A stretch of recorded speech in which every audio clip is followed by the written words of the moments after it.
The story kicks off with Jack, a wounded man, cornered by a gang in a parking lot. They're there to finish him because he failed a job, taking out a man called Payback. Instead, Jack killed Payback's family but let him escape. Suddenly, Payback himself appears, marked by a large cross on his shirt. He opens fire on the gang, saving Jack. While some thugs fall, one with special powers withstands the bullets, forcing Payback into a brutal hand-to-hand fight. Payback's strength shines as he breaks the man's leg and arm, then crushes the last gangster's skull. Jack thinks Payback's a savior, but he's gravely mistaken. Payback only intervened to claim his own revenge. Jack had killed his daughter, and Payback intended to be the one to end him. He's a man convinced that eradicating evil, even through killing, is just. Payback executes Jack, but the police arrive and arrest him before he can escape. In this world, many possess powers, controlling electricity, extreme strength, or deadly energy blasts. To counter this threat, the government built the most secure, high-tech prison for supercriminals. Payback, responsible for 40 to 50 deaths, is sentenced to life there. The facility is run by Develin, the corrupt overseer, rumored to kill escapees, a claim he publicly denies. Develin openly states the prison's purpose isn't reform, but suffering. New inmates arrive, including the infamous Payback. Captain Brody informs them their powers are nullified by PNE devices on their legs. Among them is Diego Diaz, an anomaly. His power is sensing emotions. Unlike the violent felons, gentle Diego faces a tough survival challenge. Officer Morales, scanning his abilities, mockingly warns him to stay alert. When Payback is scanned, Morales notes his immense power. Another guard taunts Payback, but a chilling stare from Payback quickly silences him, making Payback chuckle. Morales then delivers a super-strong punch to Payback's gut, putting him on his knees, asserting her dominance. After processing, inmates are assigned cells. Later, in the yard, Payback faces Jim, the brother of one of his victims. Jim seeks revenge, and a brutal fight erupts. Payback lands heavy blows, drawing blood from Jim's face. Develin, popcorn in hand, watches the CCTV feed, clearly entertained. Morales and the guard stand by, letting the fight continue. Gordon, another inmate, talks to Diego, disturbed by the guard's inaction. Gordon explains they only intervene when death is imminent. Jim manages to elbow Payback's nose, drawing blood. Payback then draws a cross on his face with his own blood, a powerful symbol of his faith. With renewed strength, Payback gains the upper hand. As he's about to finish Jim, guards finally intervene, shocking both with electric batons. Morales forces Payback into submission. After the fight, Gordon befriends Diego, offering a prison tour and vital rules. 1. No messes, especially in shared areas. 2. Stay out of other prisoners' conflicts, illegal involvement extends sentences. 3. Never owe anyone, guards or inmates. Gordon, hoping for parole, advises Diego to stay safe. Diego asks about the Lobe, a mind-controlling inmate who forced a mother to kill her family. Gordon, lowering his voice, points to a nearby cell, warning Diego to never mess with the Lobe, the prison's most dangerous criminal whose powers, if not for the PNE, would be deadly. Darius, a massive mutant and the Lobe's right-hand man, walks by, making even Gordon cautious. The Lobe undergoes his fourth parole hearing in a dark room. His face is caged to prevent mind control. The hidden board denies his parole again, citing anger issues. Frustrated, the Lobe curses, realizing he may never leave. Develin visits, discussing his upcoming retirement. He offers the Lobe escape in exchange for his rumored billions, money he acquired through mind control. The Lobe refuses. Develin mocks him, calling him powerless without his abilities. Though the Lobe doesn't explicitly agree, his expression suggests no choice. At the clinic, Dr. Isabel treats Payback and others, including a regenerating head. Officer Morales enters for her check. Diego, cleaning the clinic, is threatened by Morales for no reason. Dr. Isabel, disapproving, apologizes to Diego after Morales leaves, assuring him some staff still care. She then discusses her patients. Morales returns, announcing the Lobe is ready for his psychological assessment. Isabel leaves, and Payback, uncuffed, sneaks up, choking her unconscious. He then turns to the Lobe, planning to kill him. Unfazed, the Lobe smiles. As Payback moves to strike, Diego intervenes, holding Payback back long enough for a guard to arrive. Diego saved the Lobe but broke rule number 2. Diego gains respect among inmates who dislike Payback.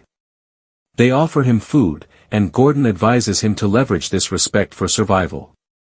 Darius then tells Diego the Lobe wants to see him. The Lobe thanks Diego for saving him and offers him Darius's kitchen job, providing supplies. In return, the Lobe promises to help Diego escape after his plan is complete. Diego, wanting out, is unsure about working with the Lobe. In the warden's office, Felicia, Develin's assistant, warns him against trusting the Lobe. Develin argues that as a warden of supervillains, he must be worse. He shows her 2 letters, one recommending her for warden after his retirement, the other outlining violations that could disqualify her. He states her actions will determine which letter he sends. The next day, Payback is released from the clinic, handcuffed to a bed with a guard watching. Gordon has his parole hearing, trying to show he's changed. The interviewer notes his lack of outside contact and deems him unready for society. Gordon curses, losing his temper. His parole is denied, and he's dragged out. It seems Develin manipulates parole hearings to keep prisoners locked up. Gordon is left hopeless. Later, in the cafeteria, Diego asks Gordon if he's okay. Gordon, clearly defeated, says he is. Darius places a broken fork in front of Gordon, who uses it to unlock his PNE. It's revealed the Lobe convinced Gordon to start a riot after his parole denial. Gordon thanks Diego, then provokes a guard. The guard spots his missing PNE and calls for backup. Gordon leaps onto a table, grabbing a live wire from the ceiling. He charges himself, grinning, having missed his powers. Gordon then electrocutes the guard, killing him instantly. Chaos erupts. Diego rushes to the guard, asking Gordon what he's done, but it's too late.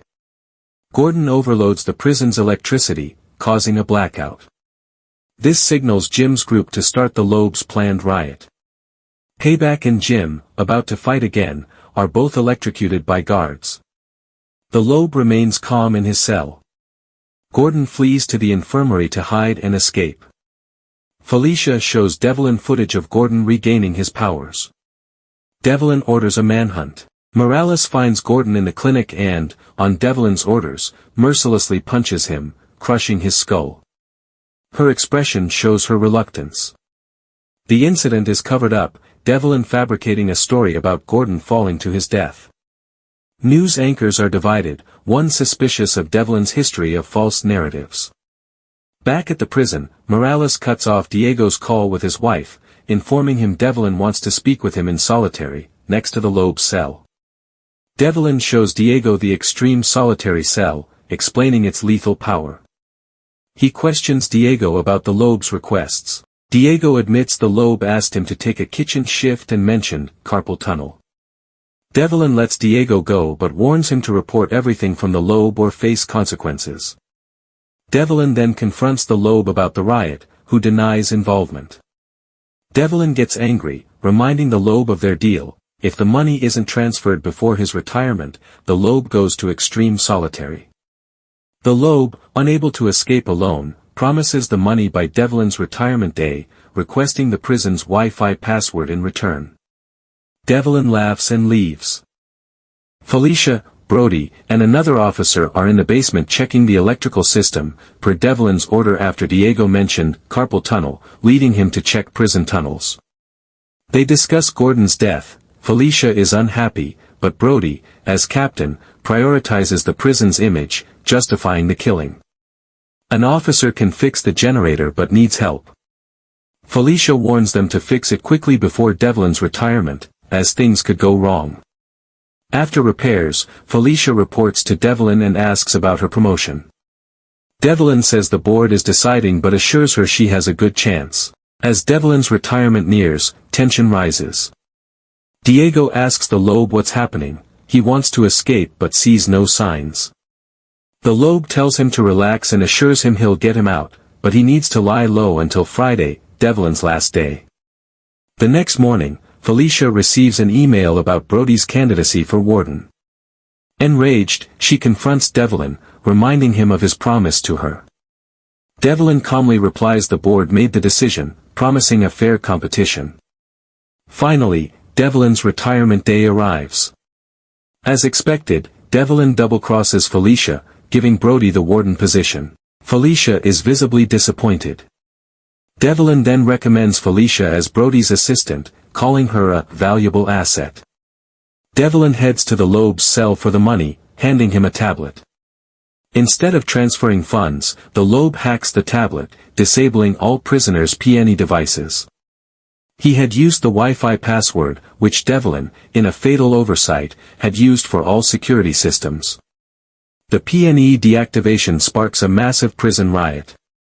Prisoners unleash their powers: fire, poison gas, regeneration, super strength. Officers retreat, unable to contain the chaos, except for Officer Morales, whose own powers allow her to fight the supervillains. Meanwhile, Diego in the clinic is overwhelmed by returning emotions. Dr. Isabel helps him regain control. Felicia warns Develin about the riot, but he's locked in the Lobe's cell, part of the Lobe's plan. The riot rages, prisoners killing guards and fighting each other. Payback and Jim seize the chance to settle their score. Jim gains the upper hand, but a distraction lets Payback escape the compound. Brody calls Felicia for help. She tells him to reset the basement's electrical system to reactivate the PNEs. Jim, holding a grudge against Brody, follows him downstairs. In the basement, Brody's connection with Felicia breaks up. Jim finds him. Brody fights back, but Jim overpowers him, slamming him against a wall that happens to have the correct breaker. Brody recognizes it. Summoning strength, he breaks free and smashes a pipe, gassing Jim. Blinded, Jim stumbles into the generator, short-circuiting and dying. In the Lobe cell, Develin is unconcerned, only focused on the money. The Lobe reveals he disabled the PNEs by hacking the system with Develin's Wi-Fi password. The Lobe has transferred his fortune to Develin's account.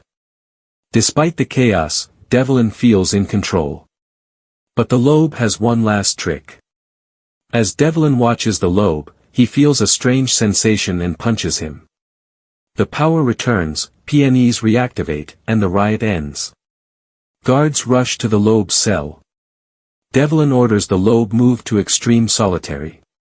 Outside, Develin surprisingly announces Felicia as the new warden, making her genuinely happy.